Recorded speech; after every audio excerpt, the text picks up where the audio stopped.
میرا بھرپور اس میں ساتھ دیا.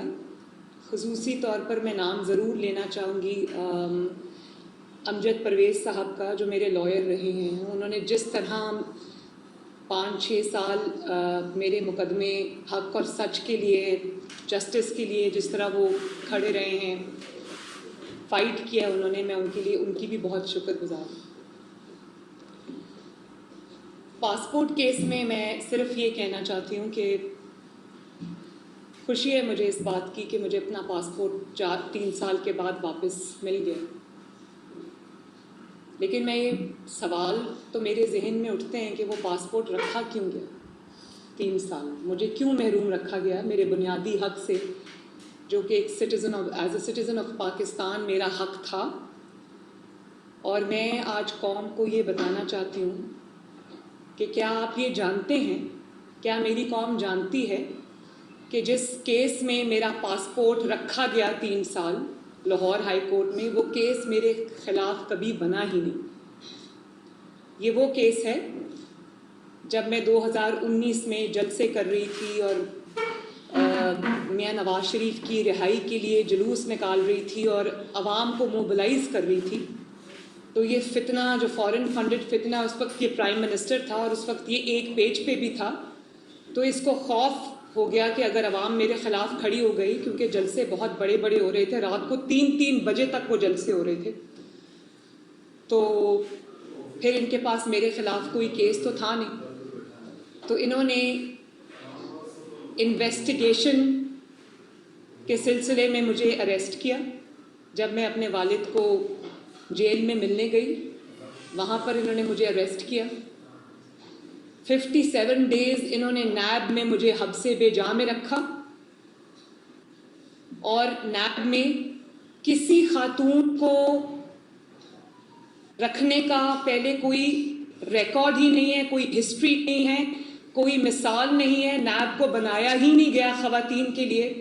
تو جب انہوں نے مجھے اریسٹ کر لیا تو ان کو سمجھ نہیں آئی کہ اس کو کہاں رکھیں، کیونکہ نیب میں تو جو ڈیٹینشن سیلز بنے ہوئے ہیں وہ مرد حضرات کے لیے بنے ہوئے ہیں، اور وہ ایک بیرکس کی طرح کے ہیں، وہ ایک ہی ان کے کوریڈور میں وہ ہوتے ہیں. تو پھر پکڑ تو لیا، کیس بھی کوئی نہیں تھا، تو انہوں نے مجھے پھر رکھا جو ان کا ڈے کیئر سینٹر ہے نیب کے ہیڈ آفس میں. وہاں پر انہوں نے مجھے اس کو خالی کرایا. وہاں پر انہوں نے مجھے 57 ڈیز حبس بے جا میں رکھا. اور میں پہلے بھی یہ بات بتا چکی ہوں کہ تفتیش مجھ سے جس بات کی جاتی رہی وہ یہ ہوتی تھی کہ آج کل آپ پولو کویلو کی کون سی کتاب پڑھ رہی ہیں، کیونکہ ظاہر ہے جب میرے گھر سے کتابیں آتی تھی تو وہ پڑھتے تھے اس کتاب میں کیا لکھا ہے، آپ کے گھر میں جو ہے وہ کھانے کا مینیو کون بناتا ہے، پارٹی کی ڈیسیجن میکنگ کی ہائرارکی کیا ہے. وہ جو ان کے وہاں کا جو نیب کا سٹاف تھا، ان کے جو دل میں دماغ میں سوالات تھے، وہ میری انویسٹیگیشن میں وہ شامل تھا. پھر مجھے جوڈیشل کر دیا گیا 57 ڈیز کے بعد، اور مجھے کوٹ لکھپت جیل بھیج دیا گیا، جہاں پر بھی میں کچھ میرے خیال ہے تقریباً 1.5 مہینہ رہی ہوں گی. تو کل ملا کے یہ 3 مہینے سے زائد کی، بلکہ شاید 3.5 مہینے سے زائد کی قید تھی. لیکن اس پورے عرصے میں اور آج تک، اس بات کو بھی اب 3 سال ہو گئے ہیں، آج تک میرے خلاف وہ کیس رجسٹر نہیں ہو سکا، نیب کا وہ ریفرنس نہیں بن سکا جس ریفرنس کی آڑ میں انہوں نے 3 سال میرا پاسپورٹ رکھا.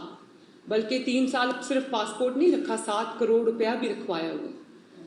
اب میں اس کیس کی جس اس میں رکھا ہوا ہے، میں اس کی کوشمنٹ کے لیے بھی انشاءاللہ جلدی اپلیکیشن دائر کروں گی. بہرحال وہ ایک سیپریٹ ایشو ہے. میں کہتے ہیں کہ حضرت علی رضی اللہ تعالیٰ عنہ کا قول ہے کہ کفر کا نظام چل سکتا ہے، ظلم کا نظام نہیں چل سکتا. تو سب سے پہلے تو میں یہ سوال کرتی ہوں کہ یہ سوال یہ نہیں ہے کہ 3 سال بعد پاسپورٹ کیوں ملا مجھے. سوال یہ ہے کہ ناجائز طور پہ 3 سال میں میرا پاسپورٹ رکھا کیوں گیا اپنے پاس. اسی طرح پیناما کیس میں میری بریت ہوئی، اللہ تعالیٰ کا بڑا شکر ہے. لیکن آپ جانتے ہیں نا 2018 سے لے کر 2022، بلکہ یہ پیناما کا جو مقدمہ ہے یہ تو 2016 کے آخر میں بنا تھا. 6 سال میں اس جھوٹے مقدمے کو بھگتتی رہی. 6 سال میرے والد نے اس جھوٹے مقدمے کو بھگتا. 150 سے زائد پیشیاں ہم نے بھگتی. سوال یہ نہیں کہ 6 سال بعد مجھے انصاف مل گیا اور میں بریت میری کیسے ہو گئی. سوال یہ ہے کہ 6 سال کیوں ایک جھوٹا مقدمہ چلا, اس کو چلنے دیا گیا. اور سب اس سے پہلے ایک اور سوال آتا ہے کہ وہ 6 سال پہلے وہ جھوٹا مقدمہ بنایا ہی کیوں گیا. تو آج قوم کے سامنے جواب ہے, مجھے ان باتوں میں جانے کی ضرورت نہیں ہے. جسٹس شوکت عزیز صدیقی صاحب کے جو انکشافات ہیں وہ پوری قوم کے سامنے. میری وہ ایپلیکیشن جو جسٹس شوکت عزیز صدیقی صاحب کے بیانات کی روشنی میں نے دائر کی تھی, 2 سال کی محنت جس میں کہا گیا تھا, وہ آج بھی لاہور اسلام آباد ہائی کورٹ کے پاس پڑی ہے. تو وہ چیز کبھی ختم نہیں ہوگی. وہ جو ہوا ہے, جو فاؤل پلے ہوا ہے, جس طریقے سے یہ مقدمات بنائے گئے, کیونکہ عمران خان کے پولیٹیکل جو ایک وردی پولیٹیکل اپوننٹ تھا, طاقتور فارمیڈیبل پولیٹیکل اپوننٹ تھا, اس کو میدان سے اٹھا کر باہر کیے بغیر عمران خان الیکشنز نہیں جیت سکتا تھا. تو یہ سارا کھیل رچایا گیا. بہرحال یہ تاریخ کا حصہ ہے اور ہمیشہ وقت ایک جیسا نہیں رہتا.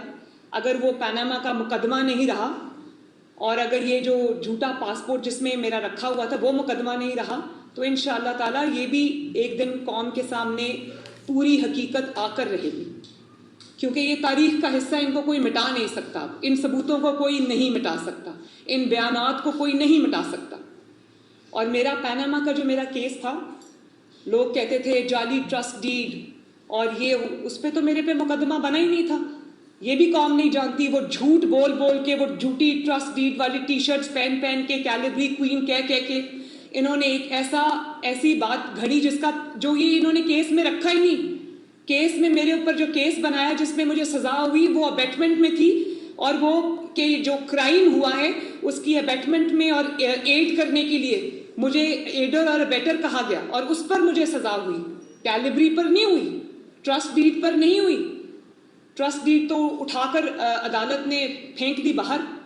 انہوں نے کہا کہ یہ ٹرسٹ ڈیڈ ایک بہن اور بھائی کے درمیان ہے, اس میں کسی کا کیا نقصان ہوتا ہے. بات یہ تھی کہ انہوں نے کہا کہ نواز شریف صاحب کی پراپرٹیز ہیں یہ, اور یہ ثابت کرنے کی کوشش میں 6 سال گزر گئے. ایک کاغذ کا ٹکڑا یہ نہیں پیش کر سکے عدالت میں جس میں یہ کہا گیا ہو کہ یہ ہے کاغذ کا ٹکڑا جس سے ثابت ہوتا ہے کہ نواز شریف صاحب ان پراپرٹیز کے مالک ہیں. اور وہ جو میرے دادا کا کاروبار تھا 1930 سے چلتا ہوا, اس کو یہ کنوینئنٹلی مائنس کر گئے. میرے والد نے تو کبھی کاروبار کیا ہی نہیں. وہ میرے دادا کی کھڑی کی ہوئی امپائر تھی جس کو کنوینئنٹلی اس پہ آنکھیں بند کر لی. وہ دادا سے اگر پوتوں کو ملا یا پوتیوں کو ملا یا ان کی فیملی کو ملا تو وہ تو بات کنوینئنٹلی کھا گئے. ججز میرے سامنے یہ بات بار بار نیب سے کہتے رہے کہ کوئی ثبوت ہے تو دے دیں, کوئی ایک کاغذ کا ٹکڑا دے دیں جو یہ ثابت کرتا ہو کہ یہ پراپرٹیز نواز شریف کی ہیں اور مریم نے ایڈ اور ابیٹ کیا ان کو. کبھی جب وہ سوال پوچھتے تھے, کبھی نیب کو کرونا ہو جاتا تھا, کبھی نیب کو ڈینگی ہو جاتا تھا, کبھی نیب کا وکیل بدل جاتا تھا.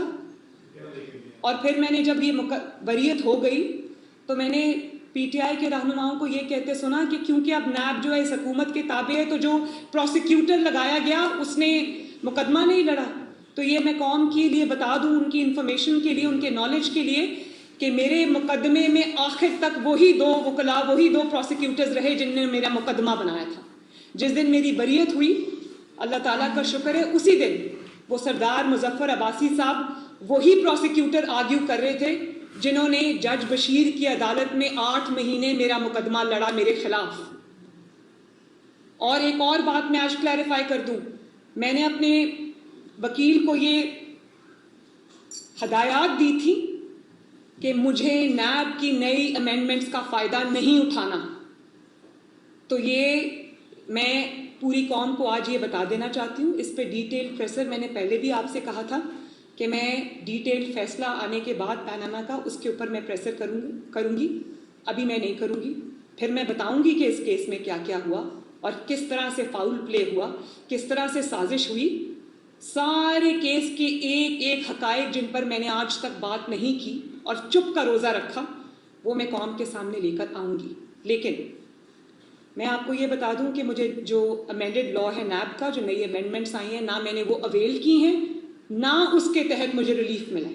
مجھے نیب کے پرانے قانون کے تحت میرٹ پہ ریلیف ملا ہے کیونکہ میرے خلاف کیس ثابت نہیں ہو سکا، اور اس جھوٹے کیس میں میں نے سزا بھگتی 4 مہینے. جب اڈیالہ میں جب میری والدہ وہاں بیمار تھی اور میں اپنے والد کے ساتھ آئی تھی، اور پھر آپ کے اندر اتنی ہمت کہ آپ اس کو این آر او کہیں. این آر او یہ ہوتا ہے کہ جھوٹا مقدمہ جس کی آج سرے بازار جو رسوا ہو گیا، سرے بازار جس کی حقیقت آج قوم کے سامنے آ گئی، آپ کی اتنی ہمت کے بجائے اس پر آپ معافی مانگے جا کر کہ میں نے ایک خاتون سے زیادتی کی، میں نے نواز شریف صاحب سے زیادتی کی، یا بھلے آپ کے اندر اتنی اخلاقی جرت نہیں ہے کہ آپ معافی مانگے تو آپ جائے نماز بچھائیں بنی گالا میں اور اللہ تعالیٰ سے معافی مانگے کہ میں بے گناہوں کے ساتھ میں نے سازش کی، ان کو سزا دلوائی صرف اس لیے کہ مجھے ملک کا وزیر اعظم بننا تھا، کیونکہ اگر وہ میدان میں رہتے تو میں وزیر اعظم نہیں بن سکتا تھا. این آر او اس کو کہتے ہیں کہ ماں وہاں مر رہی ہو اور باپ اور بیٹی ہاتھ پکڑ کر آ کر ایک جھوٹے مقدمے میں جس کی ہر طرف سے گواہی آ رہی تھی، تب بھی آ رہی تھی. کس کو یاد نہیں ہے کہ وہ اس طرح سے ایک صحافی نے جو نیب عدالت سے وہ یوں منہ چھپا کر ایک صاحب نکل رہے تھے جن دنوں ہمارا مقدمہ چل رہا تھا، آپ لوگوں کو یاد ہے یا نہیں یاد؟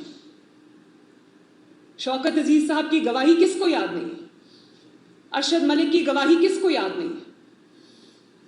تو کبھی معافی مانگی گئی اور اس کے اوپر سے آپ کی اتنی جرت کہ آپ اس کو این آر او کہیں.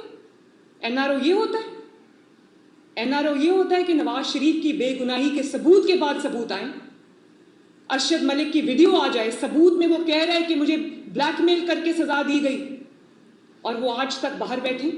یہ این آر او ہوتا ہے. این آر او یہ ہوتا ہے کہ آپ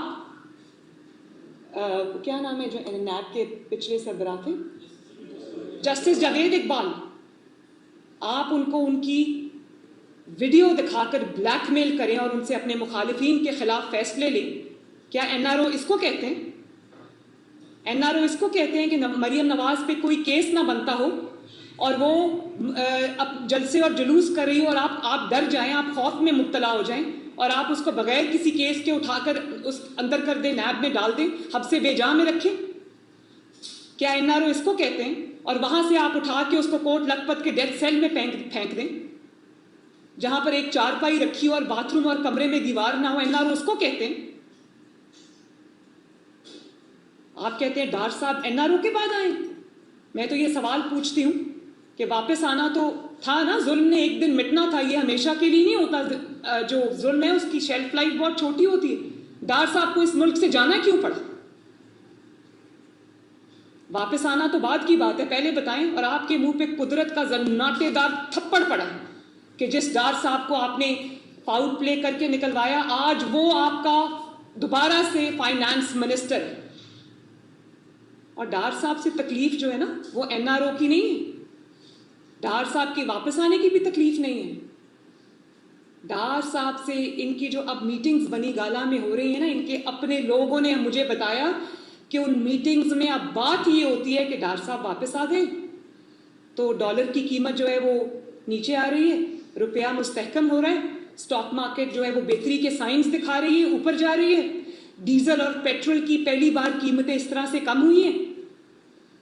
اور ڈار صاحب کیونکہ ایکسپیرینسڈ آدمی ہیں، بہت دفعہ ملک کو معاشی بحرانوں سے نکال چکے ہیں، ایسے معاشی بحرانوں سے بھی انہوں نے نکالا ہے جب امید کی کوئی کرن نظر نہیں آتی تھی. تو تکلیف ان کو اصل میں یہ ہے، جو ان کی گفتگو ہے آپس کی، وہ یہ ہے کہ اب ڈار صاحب واپس آ گئے ہیں، اکانومی کی بہتری کے اشارے مل رہے ہیں، اور اکانومی اگر بہتر ہو گئی تو ہمیں کون پوچھے گا. اصل میں تکلیف یہ ہے ڈار صاحب سے. تو پہلے تو اس بات کا جواب دو نا کہ تم نے اپنے سیاسی مخالفین پر جھوٹے مقدمے بنائے کیوں. اور آج اللہ تعالیٰ کا فضل، میں نے پہلے بھی یہ کہا تھا کہ جھوٹ کو ایک نہ ایک دن مٹنا ہوتا ہے، باطل کو مٹنا ہوتا ہے، حق کو آنا ہوتا ہے. آج جب تمہارا بھیانک چہرہ نظر آ رہا ہے، کبھی تم بشیر میمن صاحب کو پرائم منسٹر ہاؤس میں بلا کر کہو مریم کو گرفتار کرو، شہباز شریف کو گرفتار کرو، اور وہ کہے بھائی میں کیوں کروں، کوئی کیس ہو تو کروں نا، مجھے نہیں پتا، تم جیسے مرضی کرو. اور اس کے بعد کبھی آپ جسٹس جاوید اقبال صاحب کو بلیک میل کر کے کہیں اب وہ بیچاری طیبہ گل جو ہے وہ اپنی ویڈیو لے کر ایک وقت کے پرائم منسٹر کے پاس گئی اور اس نے کہا کہ آپ کا جو نیب کا چیئرمین ہے وہ مجھے بلیک میل کر رہا ہے، تو اس کو بھی 1 مہینہ حبس بے جا میں رکھ لیا. اس سے وہ ویڈیو لے لی کہ ہاں میں ایکشن لیتا ہوں، اور بعد میں پتہ چلا کہ وہ ویڈیو دکھا کر وہ جاوید اقبال صاحب کو بلیک میل کرتے رہے. یہ تو اس کے احتساب کی اصل حقیقت ہے. شرم نہیں آتی اس انسان کو کہ آج بھی معافی مانگنے کی بجائے NRO کی رٹ لگا کے بیٹھا ہے. میں بتاتی ہوں تمہیں NRO کیا ہوتا ہے. NRO پتہ ہے کیا ہوتا ہے؟ NRO ہوتا ہے جب تم نے اپنے گھر کی بنی گالا، جس کا نام منی گالا ہے، اس کی ریگولرائزیشن کے لیے تم نے جعلی ڈاکیومنٹس جمع کرائے، اور اس پر بھی تمہارے ثاقب اور نثار نے تمہیں صادق اور امین کا سرٹیفکیٹ دیا. وہ صداقت اور امانت کی داستانیں پھر پوری دنیا نے سنی. NRO اس کو کہتے ہیں کہ جس دن تمہیں پنجاب گورنمنٹ ملی، تم نے اسی دن فرا گوگی کے کیس ختم کرا دیے، بلکہ جو پنجاب میں بیوروکریسی کے تبادلے کیے وہ کیے ہی اس لیے کیونکہ تم فرا گوگی کے کیسز پہ پردہ ڈالنا چاہتے تھے. اس کی وجہ یہ تھی کہ فرا گوگی نے جو بھی کمایا تھا اس کی فرنٹ وومن وہ پیرنی پنکی تھی اور تم تھے. اس کے سب فٹ پرنٹ جو ہیں وہ جاتے تھے بنی گالا کی طرف. اور جس نے کہا کہ تمہاری ناپیاں اسٹیبلشمنٹ چینج کرتی ہے اور وہ پنجاب کا سب سے بڑا ڈاکو ہے، اس کو تم نے چیف منسٹر پنجاب بنا دیا. اس کے بیٹے کو بھی کل لاہور ہائی کورٹ سے ریلیف ملا، جس کورٹ کے پاس اتنے بڑے بڑے FIR کے پاس ثبوت ہے اس کی منی لانڈرنگ کے. اس کے حق میں کل فیصلہ آتا ہے. اس کو کہتے ہیں NRO. تمہارے خلاف اتنے بڑے بڑے کیسز ہیں. پاکستان کی 75 سال کی تاریخ میں تمام بٹھا لیں آپ حکمران، کسی کے خلاف ملا کے اتنا کوئی کیس نہیں ہوگا جو اس کے خلاف ہے. فارن فنڈنگ میں مجرم یہ ثابت ہوا، توشہ خانہ میں مجرم یہ ثابت ہوا، فرا گوگی کیس میں مجرم یہ ثابت ہوا. اور آپ یہ دیکھیں NRO فرا گوگی کو کیسے ملا. اس کو راتوں رات جہاز میں بٹھا کے فرار کرا دیا. NRO اس کو کہتے ہیں جو علیمہ باجی کو ملا، جس نے اقرار کیا ہے کہ اس نے گناہ کیا ہے، لیکن اس کو کسی نے ہاتھ نہیں لگایا. NRO اس کو کہتے ہیں.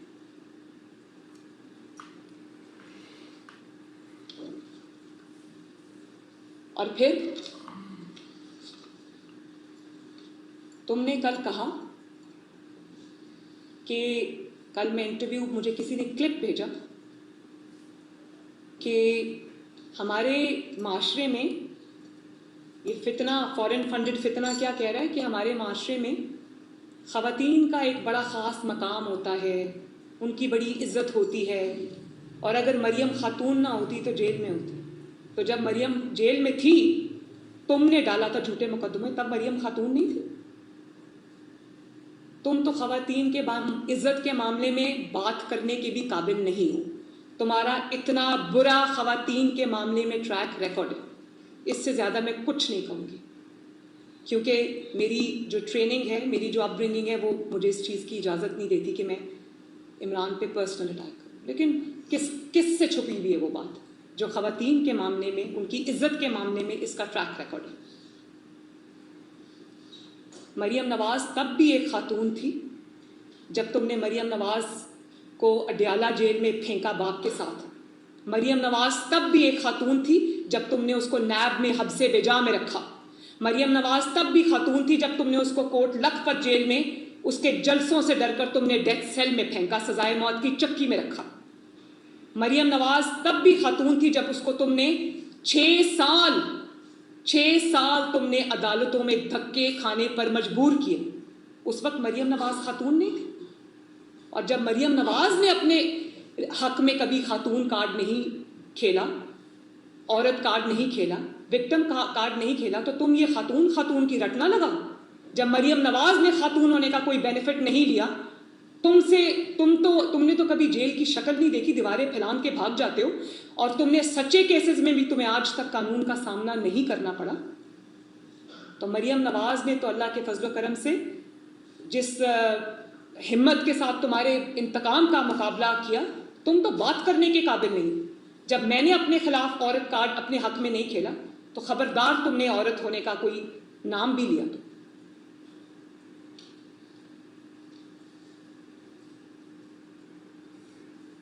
اور پھر جب تم نے مجھے میرے باپ کے سامنے گرفتار کیا. خواتین کے ساتھ اس طرح کرتے ہیں.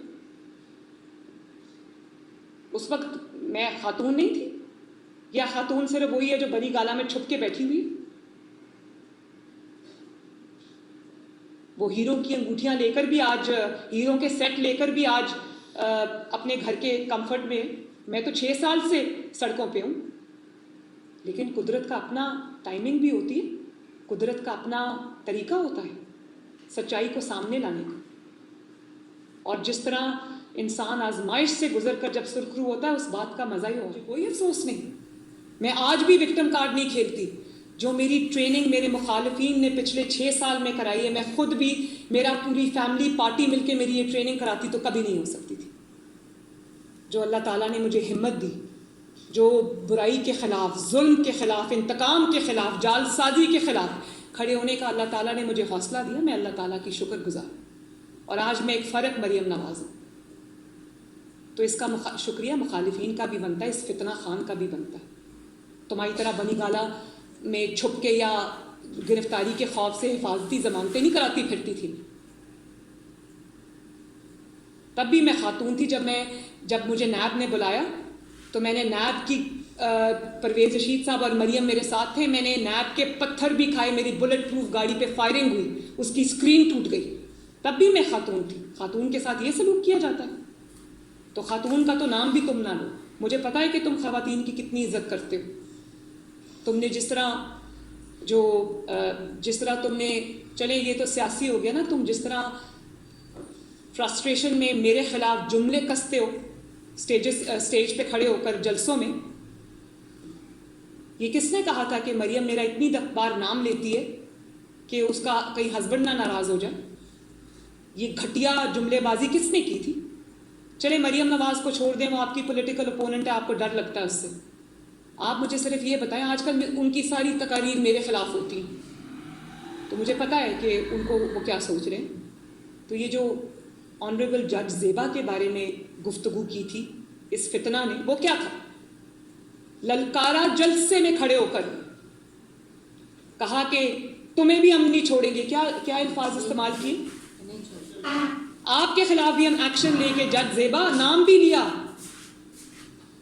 اور ان کو کل اس کے اندر معافی مل گئی. تو بات یہ ہے کہ عطر من اللہ صاحب کی میں بہت عزت کرتی ہوں، احترام کرتی ہوں ایز اے جج بھی. تو انہوں نے معافی دے دی، بڑے دل کا مظاہرہ کیا، درگزر کا مظاہرہ کیا. لیکن میں عدلیہ سے بڑے ادب سے یہ کہنا چاہتی ہوں کہ یہ فراخ دلی کا مظاہرہ جو ہے نا، اس قسم کے شیطانی ذہن کے انسان کے ساتھ نہیں کیا جاتا. اگر آپ اس قسم کے انسان کو معاف کریں گے جس کا کام ہی یہی ہے کہ پہلے جلسوں میں کھڑے ہو کر بدتمیزی کرو، جملے کسو، الزام لگاؤ، بھلے بعد میں وہ الزام کا دھڑن تختہ ہو جائے، لیکن وہ بہت سالوں سے یہی کرتا آ رہا ہے. اور جب قانون کے شکنجے میں گردن پھنستی ہوئی نظر آئے تو جا کے معافی مانگ لو. اور آپ کیا خیال ہے کہ جب وہ جج زیبا سے معافی مانگنے گئے تھے تو وہ اس لیے معافی مانگنے گئے تھے کہ ان کو لگا تھا ان سے غلطی ہوئی؟ ان کا ٹریک ریکارڈ اٹھا کے چیک کر لیں.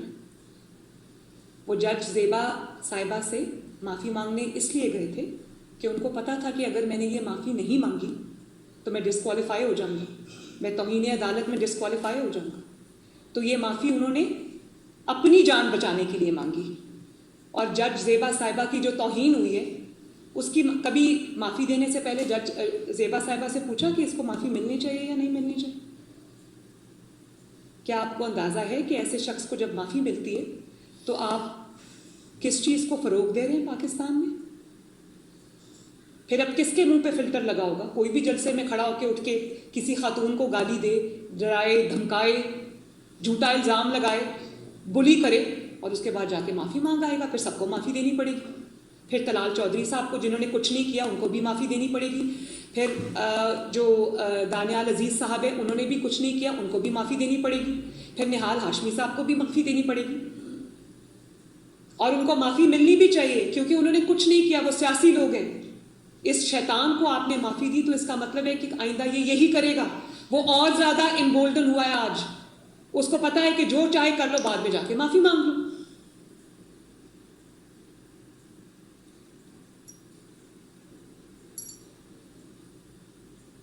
اور دیکھیں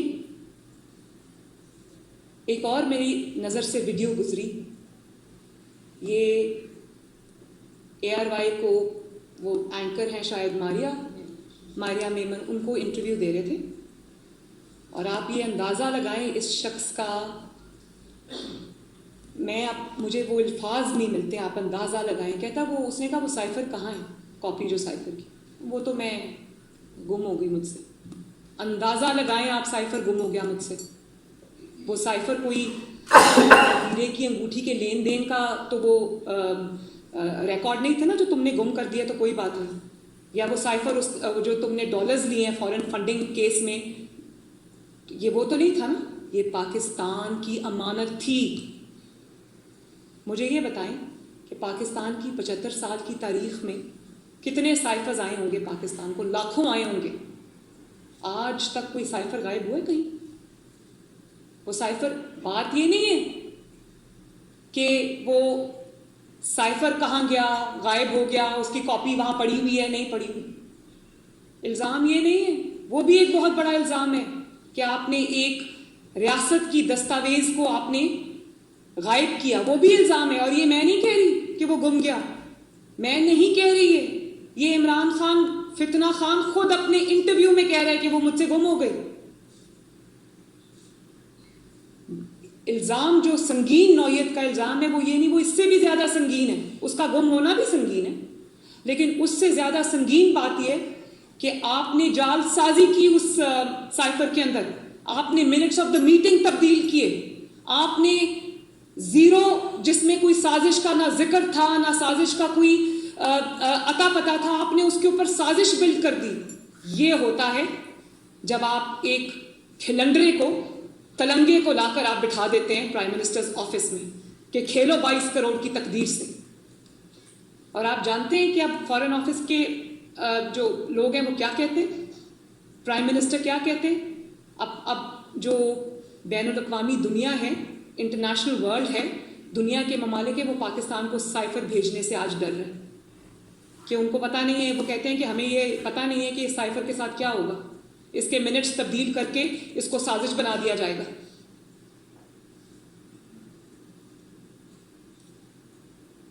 اور پھر آپ نے اس جھوٹے سائفر کی بنیاد پر، اس ٹیمپرنگ کی بنیاد پر، اس فوجری کی بنیاد پر آپ نے پارلیمنٹ توڑ دی اور رونا دھونا شروع کر دیا۔ جب آپ جھوٹ بولتے ہیں، سازش گھڑتے ہیں، تو یہ تو پھر ہونا تھا نا، آپ نے رونا تھا، کیونکہ جھوٹ کی شیلف لائف نہیں ہوتی، اور اس پہ آپ کی اتنی ہمت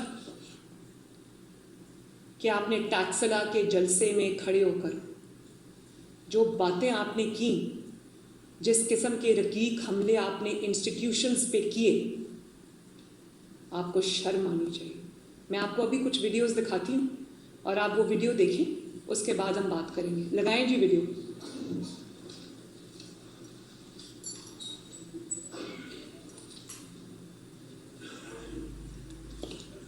آواز اونچا کریں پلیز، پلیز آواز اونچی کریں، اس کو ری پلے کریں، یہ گولڈن الفاظ ہے، ذرا ری پلے کریں پلیز۔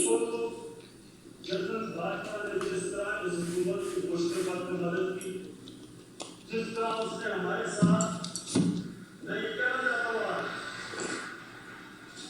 ہمارے ساتھ کبھی کراچی کی مدد کی جب بارشیں آ رہی تھی، جو ہمارے ساتھ کورونا کے وقت پوری طرح مدد کی، جو ہمارے پاس جب ملک پہ پیسہ نہیں تھا، 2 سال پاکستان کی فوج نے اصل میں اپنے ڈیفینس ایکسپینڈیچر پہ کٹ دیا، کیونکہ ان کو فکر نہیں کہ پاکستان کے پاس پیسہ نہیں، کبھی ایسا نہیں ہوا، ہر جگہ ساری میری فورن پالیسی کو آج پاکستان کی فوج اور جنرل باجوہ ہمارے ساتھ کھڑے رہے ہیں۔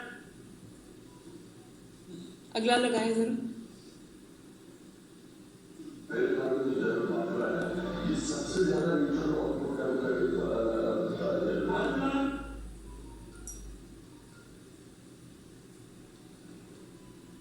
چوروں کو روک سکتے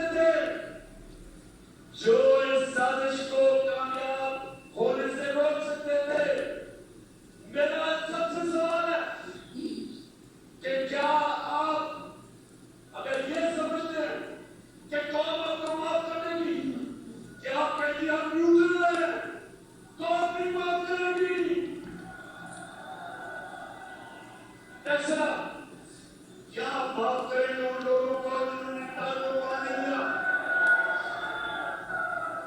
کیا میری بہنوں مجھے بتائیں، کیا آپ اپنے چوکیدار کو معاف کریں گے؟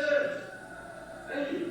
اگر آپ کے گھر پہ ڈاکہ پڑے اور چوکیدار کہے میں دوسرے ہوں، آپ معاف کریں گے؟ ملک تباہی کی طرف جا رہا ہے، معاشرت تباہ کر دی، لوگوں کو مہنگائی کی داغ میں گھسا دیا، اور ان چوروں کو اوپر اٹھا کے ان کے کیسز معاف ہو گئے، اور ہم کہیں جی میں تو نیوٹرل ہوں۔ ملک تباہی کی طرف جا رہا ہے، کون؟ سب ان لوگوں کی طرف دیکھتی ہے، عہدیداروں کی طرف دیکھتی ہے جو ان کو روک سکتے تھے، ان چوروں کو، اور جو یہ دیکھ رہے ہیں ایک کے بعد دوسرا وہ سامنے آ گیا۔ میں ساری قوم کے سامنے کہہ رہا ہوں کہ جب تک اس سے ڈیل نہیں ہوئی اور اس کو طاقتور حلقوں نے اس کو NRO کی ڈیل نہیں دی، انہوں نے اس کو دلاسا نہیں دیا کہ فکر نہ کرو تمہیں نہیں پکڑا جائے گا، تب تک وہ کیلر کبھی بھی نہ سکتا تھا پاکستان۔ جس کا پورا کریئر ڈیلز کے اوپر چلتا ہو، جال سازی پر چلتا ہو، خفیہ ملاقاتوں پر چلتا ہو، وہ شخص یہ آج اسحاق ڈار پہ الزام لگا ہے۔ اس پہ میں بات کر چکی ہوں، لیکن آپ نے پہلی 2 ویڈیوز دیکھی جس میں یہ فتنہ جو ہے یہ تعریف کر رہا ہے افواج پاکستان کی، جنرل باجوہ کی تعریف کر رہا ہے، اور آخری ویڈیو آپ نے دیکھی ہے پرسوں ٹیکسلا کے جلسے کی ویڈیو۔ تو ان 2 ویڈیوز میں کیا فرق ہے؟ اس میں اقتدار اور کرسی کا فرق ہے۔ جب اقتدار میں تھے تو جنرل باجوہ بھی بہت اچھے تھے، آرمڈ فورسز بھی بہت اچھی تھیں، افواج پاکستان بھی بہت اچھے تھے، کیونکہ وہ ہر چیز میں ان کی مدد کرتے تھے، کیونکہ انہوں نے ہر چیز میں ان کو سپورٹ کیا، تو وہ بہت اچھے تھے۔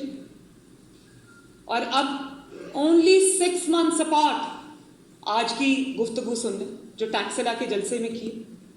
فرق کیا ہے؟ فرق صرف یہ ہے کہ اب نہ اقتدار رہا نہ کرسی رہی۔ فرق یہ ہے کہ ایک پہلا شخص ہے پاکستان کی تاریخ کا جس نے نیوٹرل جیسے لفظ کو گالی بنا دیا، اس کو الزام بنا دیا۔